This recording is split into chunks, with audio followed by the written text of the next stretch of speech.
All right, so fertilizing corn, so charge ahead. So this is a little bit of an outline of my presentation. I'm going to talk about the nitrogen calculator, a little bit of background about it. Phosphorus and use as starter, Greg has already touched on that, but I'll emphasize it. Our potassium recommendations, which changed several years ago based on clay chemistry, the need for sulfur and why, some zinc, and then also there's a question out there about biological nitrogen fixers. So I'll touch on all of those. So first off, the nitrogen calculators.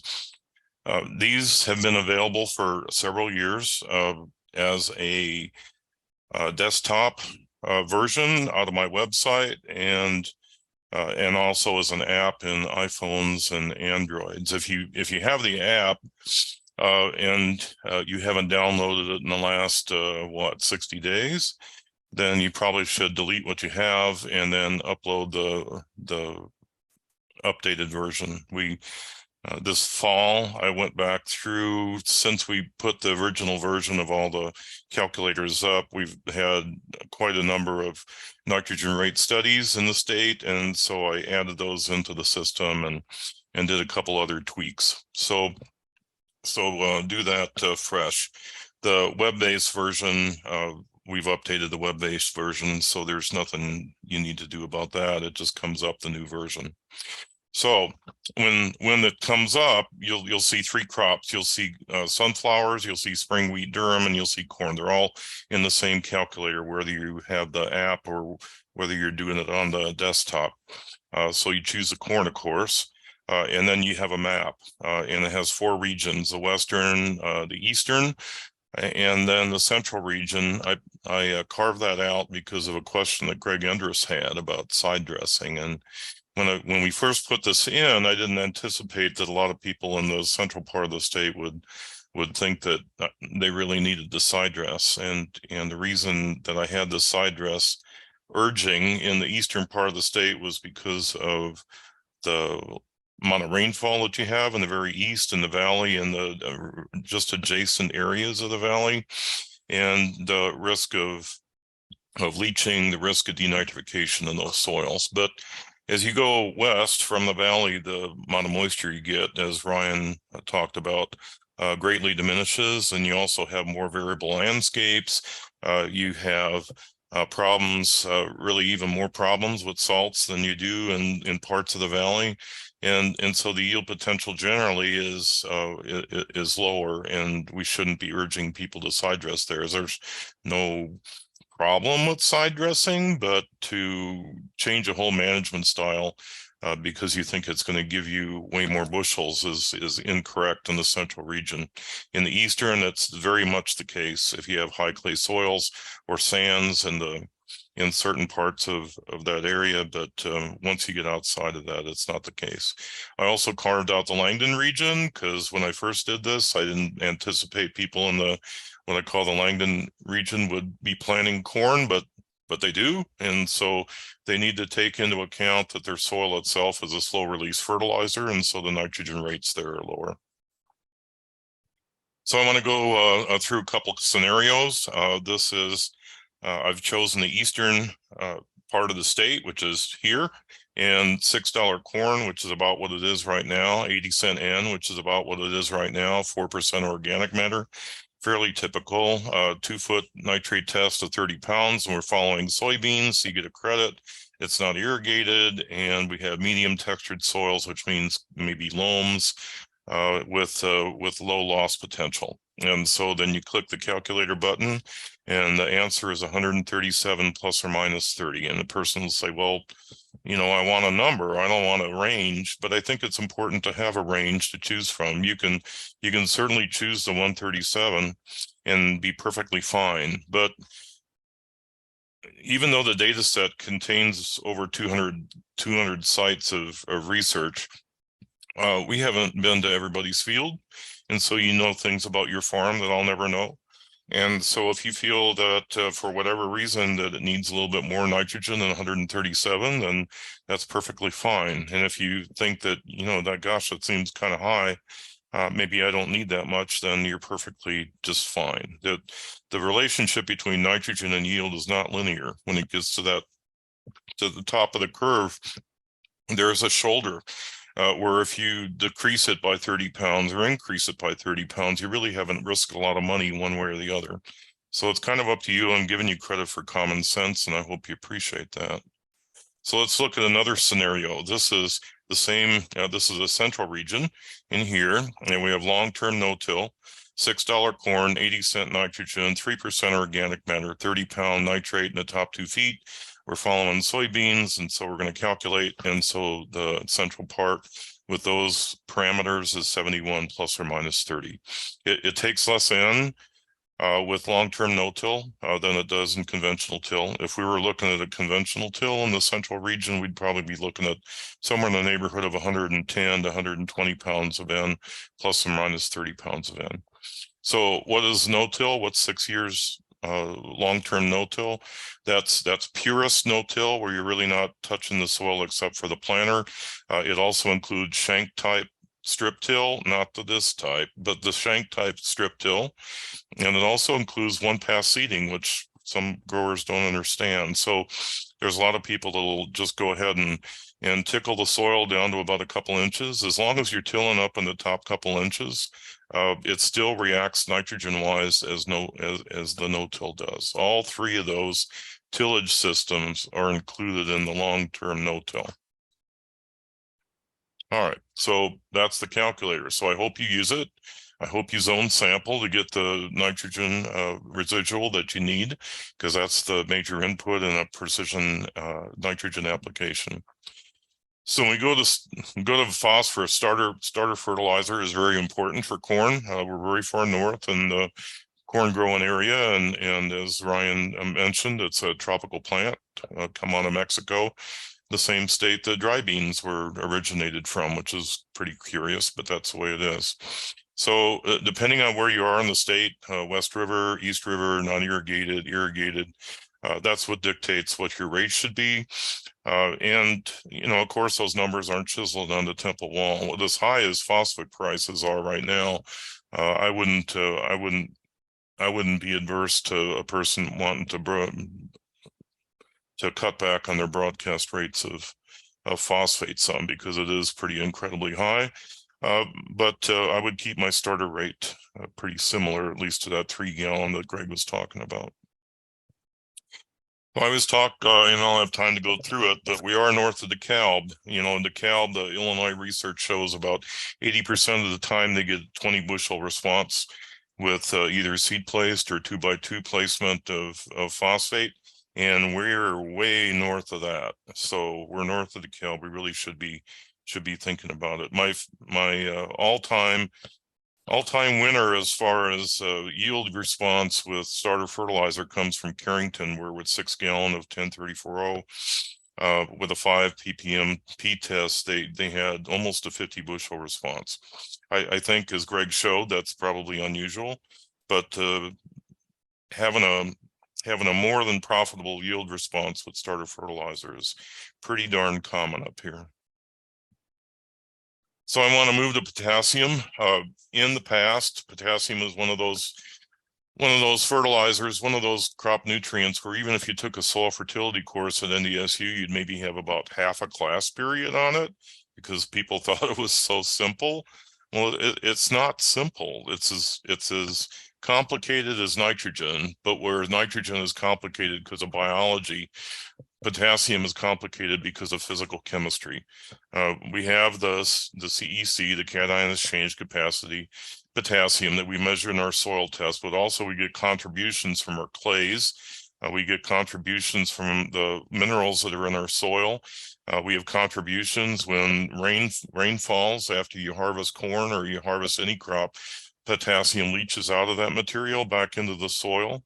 And then we have erosion losses, and those aren't trivial. Some of you that are in areas where people still till like crazy, like Grandpa used to do, understand how much soil we have moving, and all of that contains potassium, and most of the potassium that plants can use is near the surface. So whenever that surface moves, the potassium moves off with it. So that's all I'll say about that.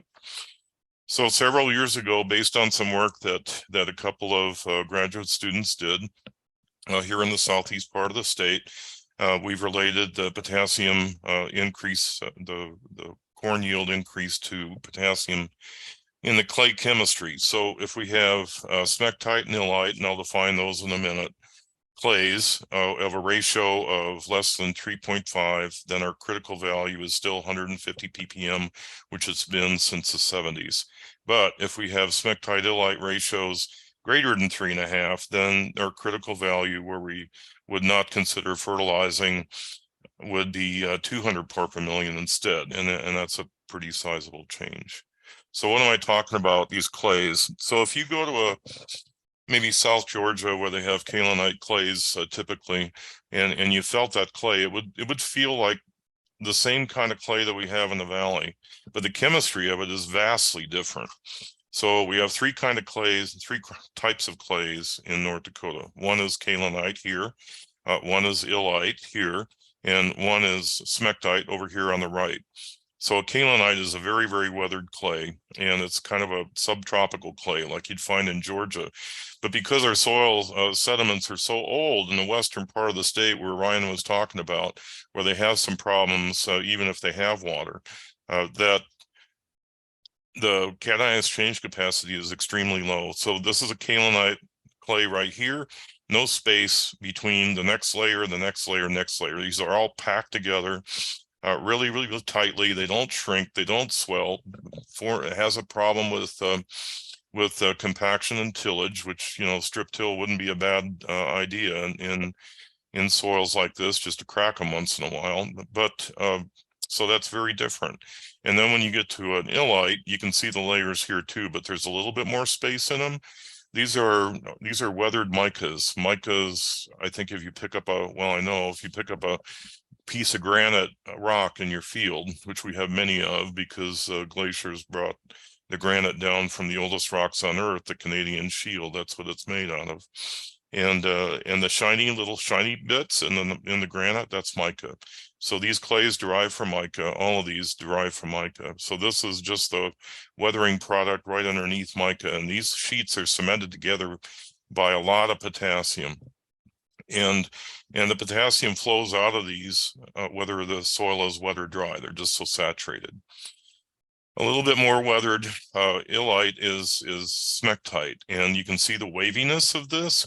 There's a lot more space in between the clay layers, and so one of the problems that we have, and the higher critical value is when these things dry, they contract, and it traps the potassium inside, and it draws the potassium from the outside in. And so you have to have a greater value of potassium in your soil test in order to overcome those dry periods during the summer that we see. So that's what the clays look like. So I have a map of the state. Spared no expense to produce this. This is the area that we did our work on, which is a really good thing, because if we did it up here, we'd never see it. So we did it down here, and so we have a lot of sites that had lower smectite content, and a lot of areas that had higher, and so we're able to make that distinction. But this is the map of the state. So for corn, if you have greater than 3.5 smectite to illite, 200 ppm, less than 3.5, 150 ppm. Minnesota is working on a similar type of a system, and South Dakota is slowly building up their database as well. So there's others that are interested in following our example here in North Dakota. Sulfur has really changed since I've been here. 28 years roughly, and this is a map of the sulfur deposition from year 2000, 23 years ago, roughly. And at that time, you could see the plumes up here in northwest North Dakota from the coal plant over across the border in Saskatchewan. You can see the plumes from the coal plants north of Bismarck. You can even see the plumes from the Moorhead sugar beet factory where they burn coal, and the one up here either at probably at East Grand Forks where they burn some coal. But you go to 2021 here, you can't see any of that. We get less than a pound of sulfur a year from the air anymore. So it's just clean. And so with the yields that we've had yields at Carrington, for example, in our studies that exceeded 230 bushels an acre. And 30 years ago, if you would have got 80 to 100 bushel at Carrington, you would have thought that that was a pretty decent year. So we've almost tripled our yields. We have way less sulfur in the air than we used to, and so of course, you know, we're going to need some sulfur. Don't rely on the sulfur soil test because it's junk. But we've had some moisture now, we've had some snow, we have a crop that's going to need some sulfur, and so I just go with about 10-20 pounds of sulfur as a sulfate source, and go with it. Soybeans aren't very responsive to sulfur, but corn is. So I would, if I was growing corn anywhere in the state, I'd be thinking about some sulfur. The only micronutrient we have to worry about is zinc, and Greg touched on this a little bit. This is a really zinc deficient corn plant, and I've seen zinc deficient corn plants in the state that are like this. So if the DDP8 soil test is less than 1, put in a little bit of zinc, like Greg was talking about, a pint, a quart, some kind of zinc that's going to be compatible with your starter fertilizer, because you're all going to use that, of course. That's going to be sufficient to carry you out. So how about these biological nitrogen fixers for corn? So what are these things anyway?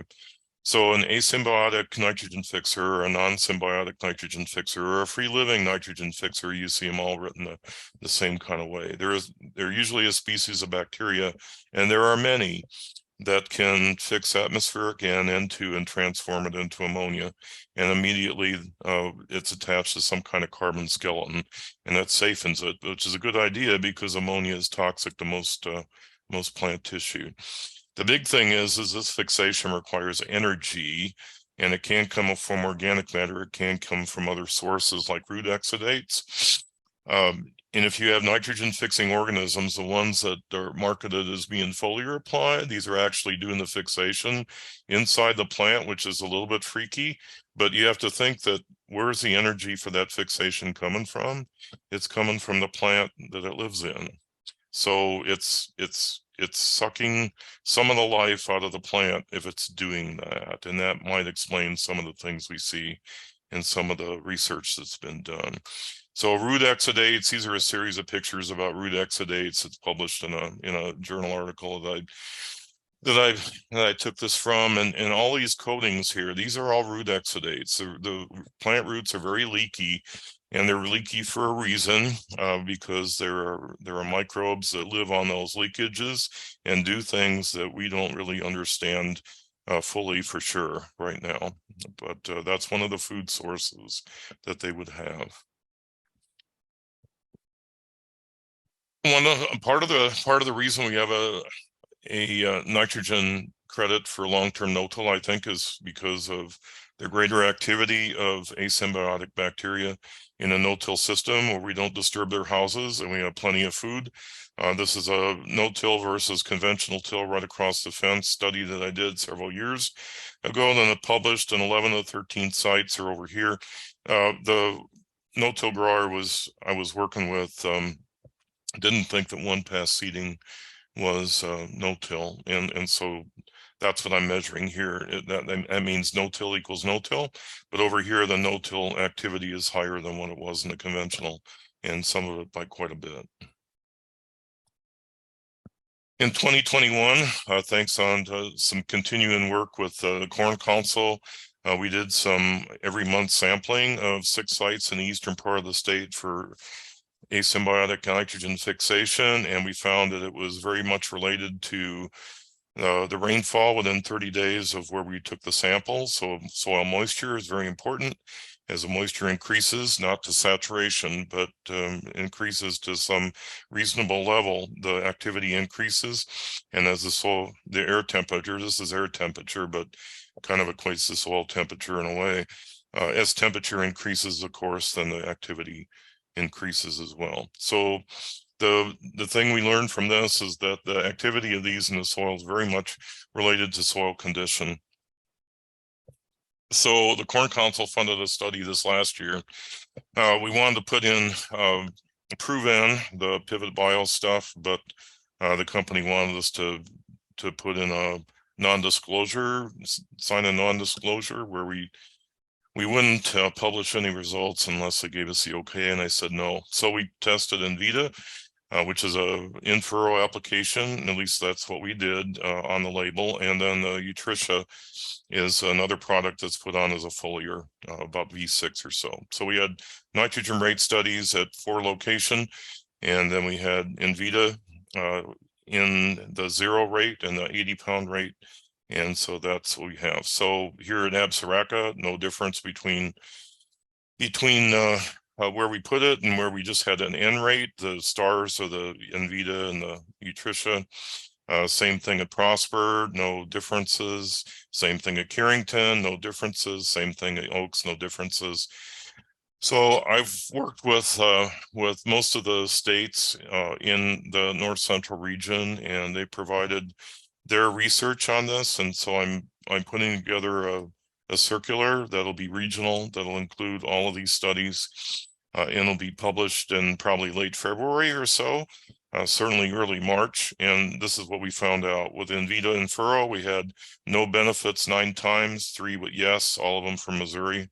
1 foliar NVIDIA with no benefit, 11 trials with Utrisha, no benefits at any of them. There were 11 sites that had proven, 11 with no benefits, 1 with yes, and 13 with proven 40, the new formulation in 2022, and had 13 no's, no benefits. And then we had 2 with proven as a seed treatment and no benefits. And then we had 1 with, what would they call it? Maize S, oh God, what's it called? Maize, a biological product that Leo tested up at Minot. 1 is a seed treatment and 1 is a foliar, and he didn't have any results from that either. So you need to try them on replicated strips. There's a proceedings article from Laura Thompson, who runs the Nebraska on-farm research, and it kind of tells a person how to take replicated strips and work with that. And there's my contact information, and Greg's on the screen, so I'm done.